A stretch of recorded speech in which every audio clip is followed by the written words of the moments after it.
Hello, welcome to the Sports Philanthropy Podcast. I am your host, Roy Kessel, and today we are very excited to have with us Ed Foster-Simeon. Ed is the CEO and president of the U.S. Soccer Foundation. Ed, welcome to the show.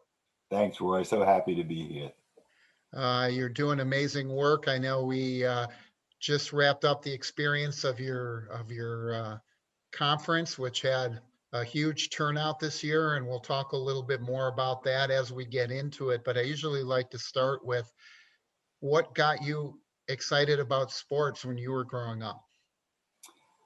Interestingly enough, when I was growing up, sports were pretty much the only thing for kids to do.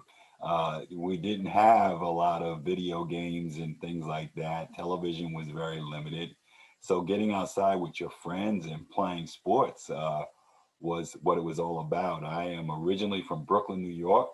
So my earliest sports memories were playing stickball in the streets of New York, of Brooklyn, and continued playing sports throughout high school, throughout my elementary and secondary school years. I've always loved playing sports. Played basketball primarily, but I've sampled um, softball, baseball, basketball, football. Was a varsity high school basketball player.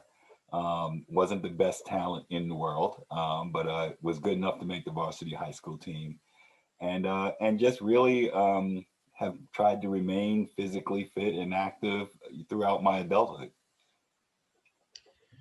Well, it's I know it gets harder and harder as we age and get busier, and we come up with more and more excuses about why we can't do that. But as you said, sports was the only thing to do, right? That was what happened when we were done with school. Would go outside Yeah. and play a game until somebody's family or mom opened the door and said dinner time, and everybody would go rushing home. But when Interestingly enough, Roy, it was also when I think back to the period that you're talking about, access to sport was a lot easier as well. You know, there was a time actually when intramural sports after school were a fairly common feature. In other words, you didn't have to make the junior high school basketball team. Only, 10, 12 kids were going to make the junior high school basketball team. But there were intramural opportunities for all kids to participate and play after school, in a competitive format that was fun, etc. So yeah, there was like huge opportunities, and it just becomes part of the culture, and you build friendships and relationships through sport.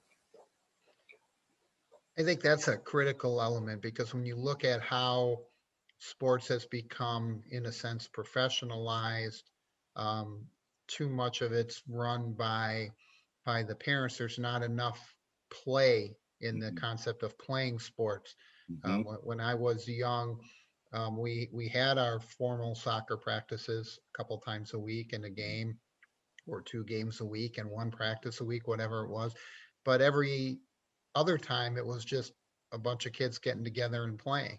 And Yes. you make up teams, you make up rules, you make up sports, you make up all kinds of things, and you go and have fun. And that element of play is really lost.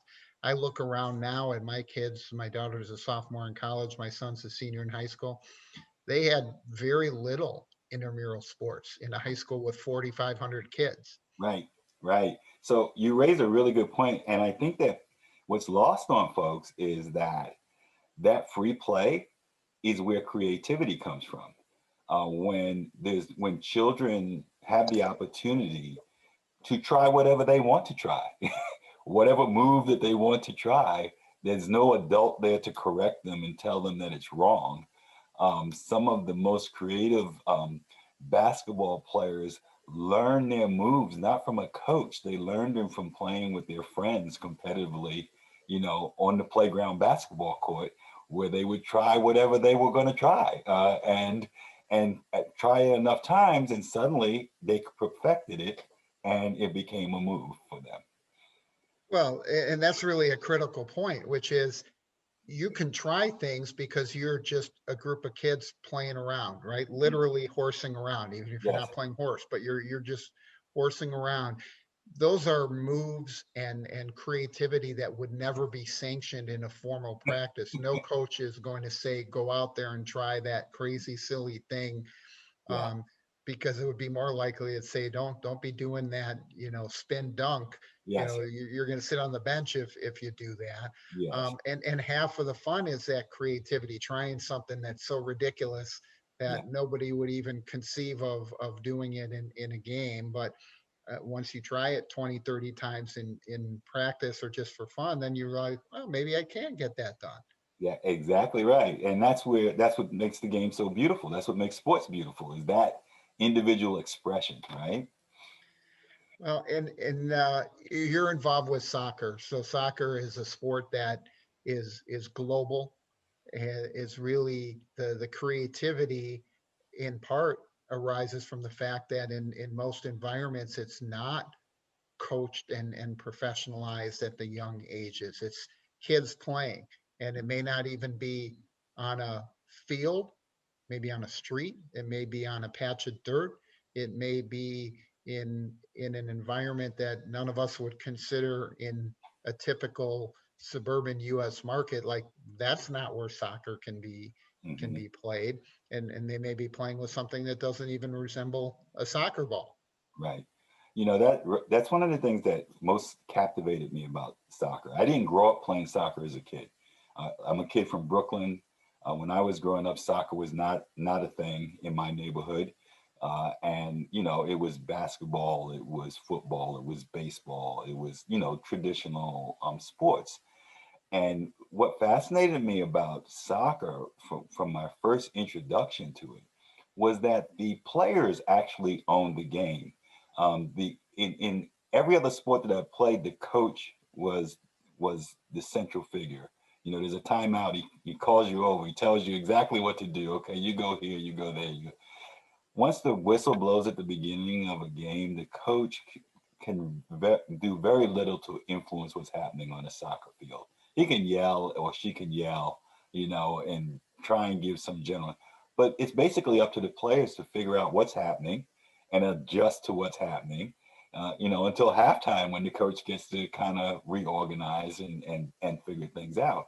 So that's what I've loved about the sport is the freedom that players have to create and self-organize. The coaches are literally on the field, from the goalkeeper to the center back to the center midfielder. They are giving the instructions on the pitch of what should happen and where people should move, and that is beautiful to me. There's so many permutations and combinations in a soccer game of what can happen and where the ball can go, and it's not a scripted sport, right? Hmm. You look at a lot of the sports in the US marketplace. Football is a very scripted sport, right? You have one play, and there's specific scripts for every position on the field on what they have to do on that one play. Baseball, you've got the pitcher, the batter, and then everything else is a reaction to that. Soccer, by its nature, as you said, you roll the ball out, um, and until very recently, right, there are very few substitutions. Now with concussions, they're adding a little bit more leeway, as they should, to some of the substitutions. But for the most part, as you said, your teaching and training from a coaching perspective is done in advance, and you have to have the trust and rely on the confidence of your players and who's going to lead that conversation on the pitch. Yes, exactly. And that's where so many leadership skills are developed through soccer, where you literally have to be a leader on the field, depending on your position. So you're a leader off the field. You're a leader for the foundation here, and you've built up a great organization. But take us a little bit through from an education perspective of how you went to get where you are, and what steps you took along the way. What kind of experiences you had. Are you looking for my career story? How I got to this place? Yeah, as you were going through school, is this where you envisioned yourself coming in and working at a sports nonprofit? Absolutely not. It was the furthest thing from my mind. When I first went to college, I thought I was going to be a social worker. And along the way, I discovered that I had a talent for writing, and wound up shifting my major to English, and then went into a career in journalism. So the majority of my professional career has been as a journalist. After serving in the Navy for a while, I came out and went into journalism, and spent 25 plus years in journalism, ending my career there as deputy managing editor at USA Today. So, and people will say, well, wait, how did you just make an abrupt shift to soccer? And it's not as abrupt as it seems. Soccer has been an avocation of mine for well over 3 decades. When I first signed my oldest son up for little kickers at the rec center, because I wanted him to have something to do at 4 years old and to be physically active. And he took to the game just naturally. He, just enjoyed it, ran up and down, and had a lot of fun. We signed him up for the local rec league, and they said, well, if you don't coach, there won't be a team. And I said, well, I don't know soccer. They said, that's okay, we'll show you. One thing led to another. I realized I'm not a very good coach, but I'm a pretty good administrator. So I became a volunteer, became club president of a 3,000 player club here in Northern Virginia, wound up serving on the state association board in Virginia, and then was recruited to join the board of the U.S. Soccer Foundation as a volunteer. And so I became president and CEO after 4 years on the board, when my predecessors said that he was retiring, and wouldn't I consider putting my name into consideration as they did a national search. And so here I am. So it's less of an abrupt shift than it seems, because behind my journalism career was always this personal volunteer work that I had been doing in soccer, that just kind of evolved and grew in terms of the levels of responsibilities and the depth of the involvement that I had. Well, it's always interesting when you see how people get to certain opportunities. As you said, soccer wasn't what you grew up with, right? And a lot of circumstances, people say it's right place, right time. Sometimes it might be wrong place, right time. You just happen to, need to be a coach, and somebody volunteered you to do that, and you went along with it. But I think that's part of the beauty is you said yes, even though you didn't need to say yes because you may have felt you didn't have those skills. You still went and tried to do something. And Yeah. that gave you that next stepping stone to be on the board and be involved. So, from your perspective, you've seen it then from working with that club that I think you said had 3,000 Mhm. players in that club. So that's a substantial size. And as an administrator, to be responsible for all of those kids, that's still a big undertaking. Tell us a little bit about what you saw there as some of the challenges. It's interesting. That was one of my first experiences with, um, to use the phrase that's been coined, play equity, about certain kids having access to opportunities to participate, and others, than others not having that same access. So when I came in, it was a very mom and pop kind of operation. Volunteers operating out of cardboard boxes with files. And when you have 3,000 families, you have 3,000 customers, and you need to be in a position to respond to them. So we kind of professionalized it a little bit, and got some, people to answer the phone on a consistent basis, handle all the basic business of serving customers. But my great learning was that, so it's a middle class community that I live in, and some kids, the families had teams that they could afford to pay for professional coaches, highly, with highly licensed coaches, highly experienced, bring them in to coach their teams. And then there were other kids who had no access to that, could not afford to go to camp, could not afford to go to clinics. And so one of the things that we did was we created free clinics, paying those same high level coaches to run free clinics for kids in the community so that all kids had at least some access to that level of high quality coaching and training available to them on a regular basis. It's interesting when you look at the amount of money that's spent now on in the travel soccer world. Hmm. You look at the costs around Chicago here. I usually say from a cost perspective that soccer's in the range of $3,000 to $5,000 a year for the travel sports programs, on par typically with baseball and lacrosse. Ice hockey ends up being quite a bit more, Hmm. but that's a big investment for a family to make, especially when you look at the data and you see the numbers show that there's a lot of families that can't afford even the recreational park district level sports that might be $100 to $200 a year. Exactly. You know, and that experience at the club level has informed my thinking about youth sports in general and soccer in particular. As I came to the foundation, and our primary purpose is to create access and opportunity for those kids who are from underserved communities, low income households, who otherwise would not be able to participate. We focus primarily on ages 6 through 12, making sure that children get introduced to the game, have an opportunity to play. But not only that, connecting them with the true value of sport is in the lessons that we can learn through sport.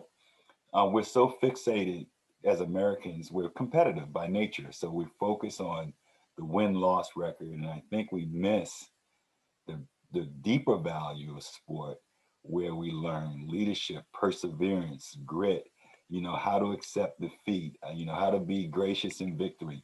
All those things that will help us become productive citizens when one day we go into the workplace.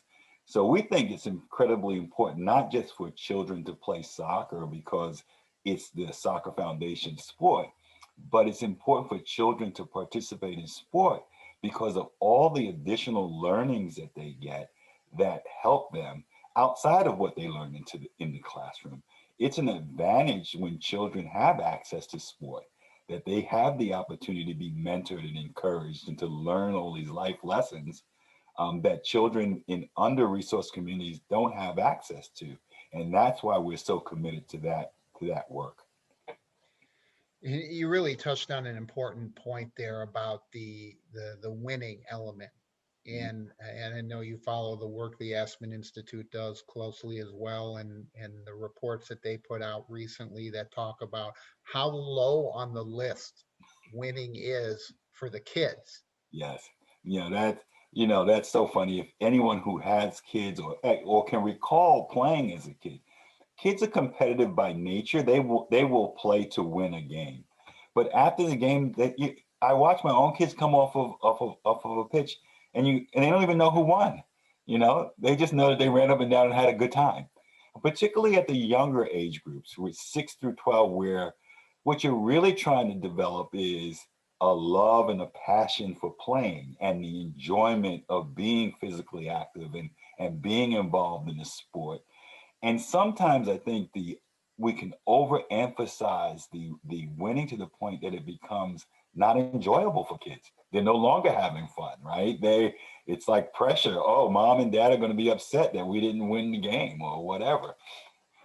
Well, those expectations, I think, are some of the reason that you see so many kids leaving sports by the age of 12 and Yes. 13, and girls at a much higher rate than boys even. And the struggle, I always said, I'm as competitive a person as you'll find when I'm playing sports. But what I love is the competition.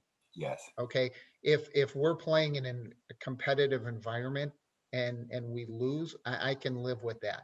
I Hmm. don't want to have wins. I don't want to get crushed in every game. By the same token, I never understood groups of friends that would play in soccer leagues or softball leagues that were a level or two down from where their talent was because they wanted to go 15-0.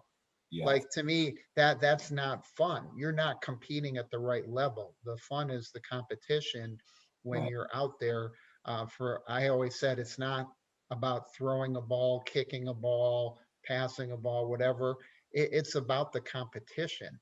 Yes. And that's what I thrive on and love. And for me personally, that was what was hard during COVID, is all of the leagues stopped. I still play Right. in hockey leagues. I was playing indoor soccer until a couple years ago. And so I love the competition. That's what I really miss being able to have during COVID. And kids want the competition, Mhm. but in their life, they've got other things that they focus on, as you said, in terms of Right. friendships, in terms of camaraderie and team building and everything positive that comes out of sports. It seems like the adults are the ones that have injected a lot of this negative karma and over competitive elements into it. Yeah. You raise a really good point, Roy, and I often share this with friends. When when when we say when people talk about winning and the emphasis on winning as being a challenge or in cases problematic, sometimes people interpret that as, oh, you don't want kids to be competitive. You want to just everybody gets a medal, blah blah blah. And the fact of the matter is, children are going to compete naturally. They don't need adults. If you say to 10 kids, five of you on this team, five on that team, you get more in that basket than they get in that basket, and leave those kids alone, they will compete to win that game. They don't need anybody to tell them to compete. It's natural, it's human nature.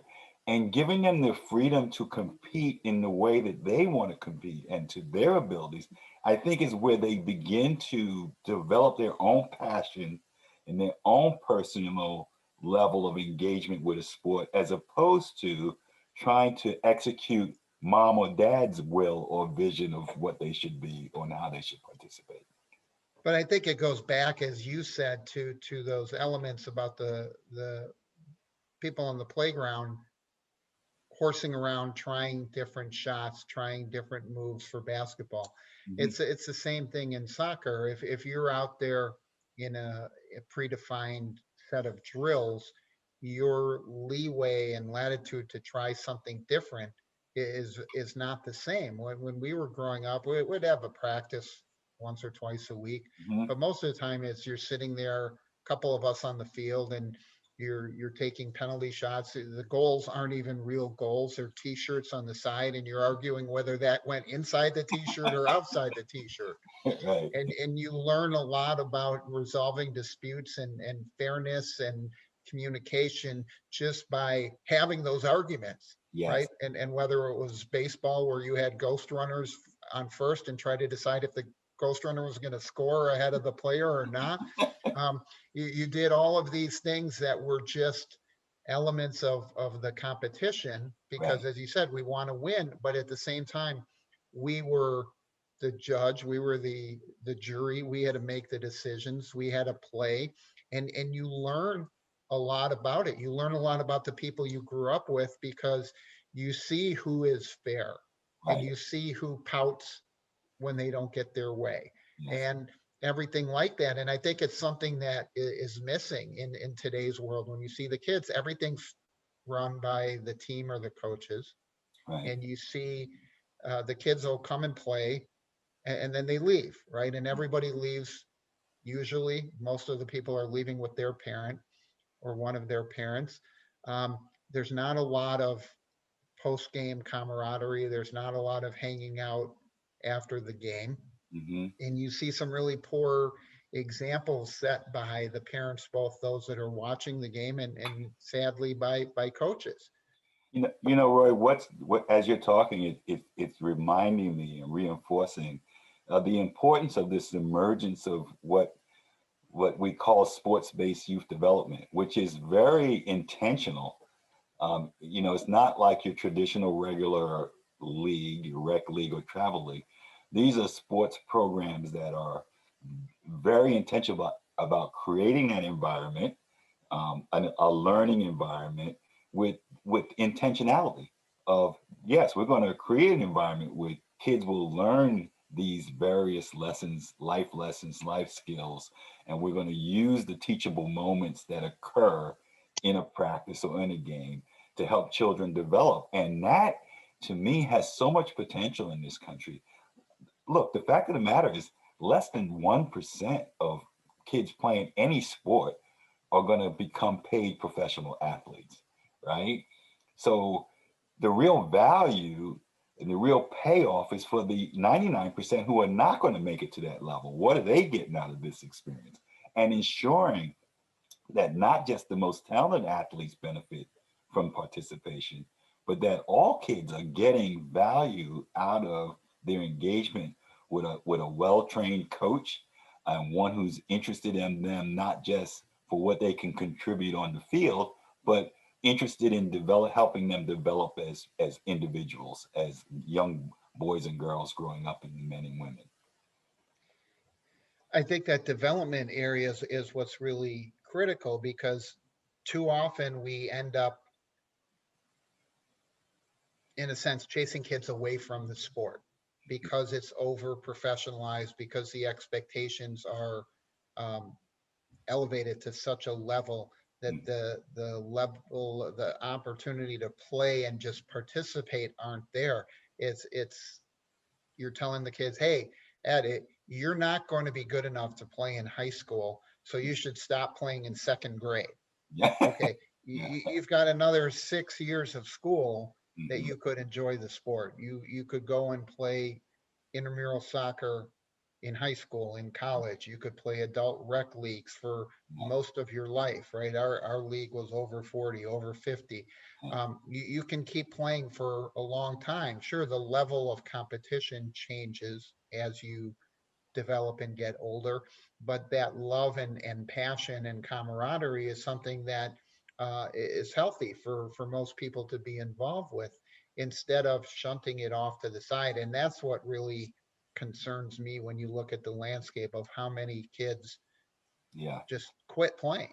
Yeah, I just was having this conversation the other day with some colleagues about the challenge is almost a cultural one around youth sports, how it has emerged. It is now almost, it's either up or out. You can start in recreational, but then there comes this place where we start to form competitive travel teams, and somehow that has translated into, well, if you don't make the travel team, then why bother, right? Why play? And and that's a shame, right? Because number one, kids mature physically, mentally, socially at different age groups. So the kid that didn't make the travel team at 8, 9, 10 years old may be an outstanding athlete and player at 12, 13, 14 years old. You know, but if the environment is such that, well, there's no value in continuing to play recreationally because I didn't make the travel team. There's no social value in that. Then how many young athletes are we losing with potential to go really far? I think it's an enormous number that we're losing, and I think that the way you described it is accurate. I recall from when I was a kid in U8, which at that point was young. That was like starting soccer early. My son started playing at 4, um, and some of his friends started playing travel. I think in second grade, he didn't want to do it, so he kept playing park district recreational. But then when he did go to travel a few years later, um, he hadn't developed some of the skills because he didn't have the level of coaching that some of the other kids might have had. And I think he would have caught up after a few years of doing the travel. He was catching up. But uh, I think the issue is you lose that passion, and you tell kids, if you're not good enough, Mhm. just stop playing. And, I know, at the Project Play Summit, when Tim Shriver spoke a few years ago, he talked about, we don't do that in education. Nobody looks at Ed and says, hey, Ed, you're just not good with numbers, so we're going to stop teaching you math in second grade. That would be ludicrous. We would all laugh about it, right? Nobody's going to look at Roy and say, you don't like reading, you're just not good at writing, so forget it. Or you're never going to amount to anything there. We're just going to stop teaching you that. But figuratively, that's what we do with sports. We convince kids, as you said, at 10, 11, 12 years old, that they shouldn't be participating in a sport because they aren't good enough to be able to do it. And it's sad because that development you talked about, the kids that were the star players in our U8 and U10 teams didn't make varsity in high school, right? And the kids that were the star players that made varsity as freshmen in high school weren't the best players on the varsity team when we were seniors in high school. Mm. And so it's an interesting thing because you look at the burnout, you look at the overuse injuries that come out of that. So as you came into the foundation, give us a sense of what you found to be the most challenging aspects, given that you didn't have your entire career based in this space. So you took over a club. It's a pretty big jump from a club, even though it was a large size with 3,000 people, to U.S. Soccer Foundation. Yeah, so it's interesting when my timing was perfect. I joined the foundation in June of 2008, and if you recall, by November, December of that year, we were on the precipice of a second Great Depression. And so, as a friend of mine likes to say, a crisis will certainly focus the mind. And, it helped in shaping our thinking at the foundation. In our first year, we did a business plan and surveyed the landscape. And one of the things that we learned, the foundation was created in 1994 after the most successful World Cup ever in terms of revenue generation. The foundation was created as a result of the 94 World Cup. And in the ensuing years, the game had grown phenomenally in this country, as anyone can attest. From 94 to 2008, participation, professional league was established and up and successful and running. Males professional league, women's professional leagues were being launched. So the game had grown phenomenally. But we did our research, and what we discovered was that children from low income households had been left on the sideline because the model was designed a pay to play model, which is okay, if you can write the check, there's wonderful opportunities for your children. But when you are working in jobs that don't pay a lot, and you don't have that kind of disposable income, even $75 to participate in the sport can be an overwhelming amount for families. And so at the foundation, we made a commitment, and I'm very fortunate to have the board of directors that I do, that we were going to direct our energy and our resources to addressing that gap of creating access and opportunity for children in underserved, under-resourced communities, and to be able to give them opportunities to be introduced to this game, to play for free, at no charge to them or their families, and to also ensure that that sports experience was also good for them as children in aiding their development. That's why I talk about sports-based youth development. Our Soccer for Success program is what we called it, is offered after school, 3 days a week. There's no sign up, no tryout. I mean, you have to register to participate, but there's no tryout. Anybody can participate. And we try and just give kids an opportunity to play small-sided games after school, 3v3, 5v5, 7v7, so that they can play and have fun, learn the game, develop their own personal passion for it, and have a coach mentor available to give them the basic tips on, this is how you kick, this is how you pass, and etc. But to really make it a fun environment for them, because we believe that if kids develop their own personal passion for it, They'll become lifelong participants at whatever level that they can participate at. And they'll become lifelong fans of the game as well, because they will have a personal connection and an enjoyable connection to the game. Well, I think that that connection is really what the passion is about, and what's always interesting to me is it seems contradictory that the sports organizations, right, are taking steps that really are cutting off the lifeblood of that sport, of the people that would follow that sport. If you kept more kids playing all Hmm. the way through elementary and middle and even intramurals in high school and college, um, who are going to be the soccer fans, right? The kids that are playing as they're growing up. The more attached they are to the game, the Yeah. more likely they are to be fans. I think you're spot on with that, all right. And I will say though, I think there's an increasing awareness among the professional level leagues that that's a valid point, and it's something that they have to be concerned about, because if you don't have a new generation coming in behind who develop the same love and passion, it's really your fan base. You're building your future fan base. So there's a everyone in the food chain of sports has a vested interest in ensuring that youth participation uh, continues to be broad, deep, and robust and growing, because it benefits every level of the game.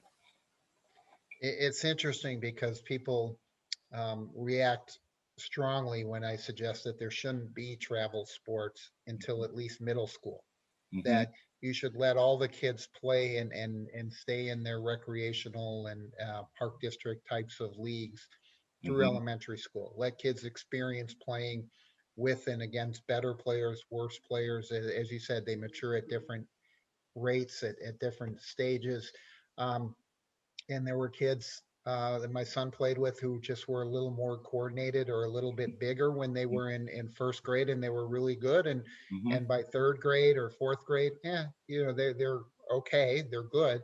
But increasingly, what I've seen is a lot of these travel programs now are not only just running a travel team where you try out and you make the team or you don't make the team.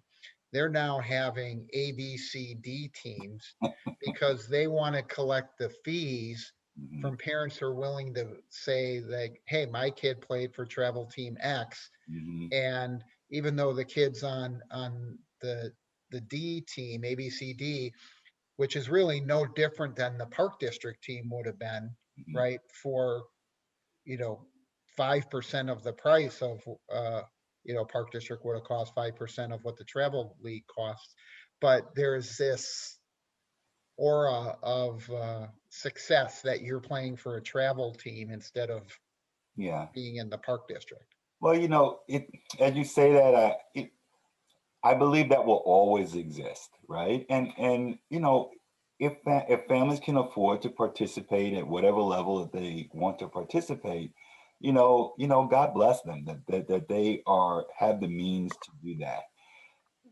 The challenge from my perspective is, how do we ensure that all children have access? Because again, I go back to this as being a fundamental learning platform that strengthens children and aids in their development as whole people.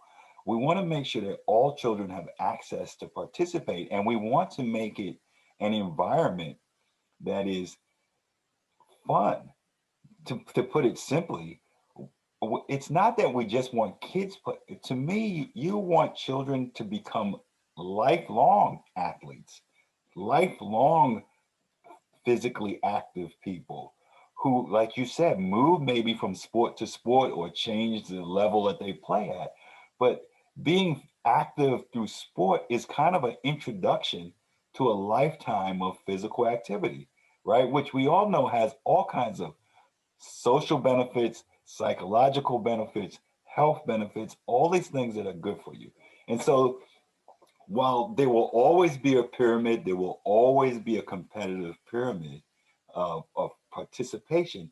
It's how do you ensure that there's opportunities to continue to play outside of that pyramid, right? That kids can continue to play. It's interesting. Most college campuses have club programs, intramural programs, right? Where not everybody's going to make the college team, but kids still want to play soccer, right? And that's what you want, is that continuation of play. The saddest thing is, whether it's soccer, baseball, basketball, when a kid gets frustrated um, and just quits playing at age 12, and decides that, sitting at home playing video games is a better idea. And that's usually because the answer is it's not fun, right? Why did it become not fun? It became not fun typically because of the extra stress or expectations that are put on there, and some of those competitive elements. And I think you're right that there's always going to be people that want to pay to play, and so you will always have that element. I think that the part that concerns me when you look at it is, if you start shifting out in communities all the families that can play and can afford to pay to go into those travel programs, what you end up with is not a lower level recreational program. What you end up with oftentimes is no program, because there's not enough kids left over, Hmm. and the kids that are left over are made to feel, right, not necessarily by those running the travel clubs, but internally by the kids at school and others, that I'm not good enough, so why should I even keep playing if all I can do is play in a rec league, as Right. opposed to reserving the travel sports level for truly the elite players that need to develop. As you said, it's a tiny percentage, Hmm. right? If it's 1%, that's a lot, that are going to go play college soccer or professional soccer. Well, the good news though, and again, I try to be optimistic about this, is that more and more people are recognizing what you're talking about. I mean, Aspen Institute Project Play has put a spotlight on this issue of participation and encouraging more children. And people are listening. People are beginning to respond and act on the idea that we've gotten the equation slightly out of balance here, and we need to readjust and rethink how do we build an environment that encourages play, and encourages children to participate for as long as possible, right? I mean, they partner with ESPN on the "Don't Retire Kid," campaign. People are beginning to recognize that something is off and that we need to address it. And that's the beauty now. Instead of just bemoaning the problem, we are beginning to take steps and actions that begin to address the problem, right? And to create a different environment. So as you look ahead here, we're sitting here in 2021, hopefully towards the end of the COVID pandemic, and hopefully by the end of the summer, really getting sports, even at the youth level, mostly back to normal for fall. That's our hope. What do you see coming over the next few years as sports return in that way? But what do you see that's going to change as we go back to full scale sports? Well, I can share what I think is going to change, and then I'll share a little bit what I hope is going to change. Um, what I think is going to change is, I read a McKinsey study that talked about the impact of COVID pandemic, particularly on underserved communities, low-income communities, and the educational loss, the trauma of being isolated from family and from peers in school, and, and what that has meant to those children. And it pointed out that those children are going to need a wide range of supports, beyond just what happens in the classroom, as they return to school. And youth sport, I firmly believe, will play a huge role as a place to get kids reconnected to school, because you come, you want to play, you go to school, you know that you're going to get an opportunity to play in the after school program, et cetera, et cetera. So I think that that will be a big change, um, because I think it's essential right now, because these communities have just been hit so hard. But even in more affluent communities, I speak to people every day who are doing really well, and I have not spoken to anyone who has not commented on the absence of sport and what that has meant to their children, even in affluent households, how that has impacted their children and how they feel and their behaviors and their mental state.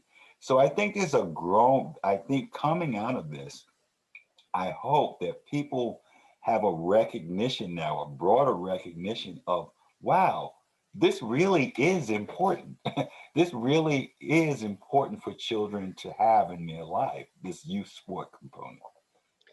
And I think if you look at it on an even broader sense, it's important for all of us to have in our lives. Yes, I think the number of adult recreational leagues that exist is enormous, and with all of those shut down, I think it's taken a lot of people away. I know for me personally, when everything shut down in the middle of March, and you had no sports last year for the rest of March, April, and May.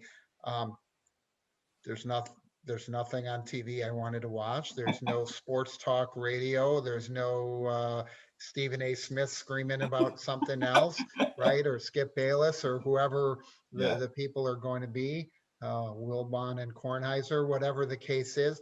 Uh, uh, you start realizing how much of our attention in our roles revolves around sports, and it's the business of sports, it's the competition of sports, it's the philanthropy that comes out of sports, and there's an enormous focus on it, and certainly what a lot of my life and passion revolves around. And when that completely shuts down, and you sit here for 2.5 months with not literally nothing going on, right. it really felt like a significant void. And that's, you know, at the age of 56, I can't imagine what I would have been doing as a kid of 10 or 15 years old with no ability to go out and play ball and get together with friends and have our sports going on.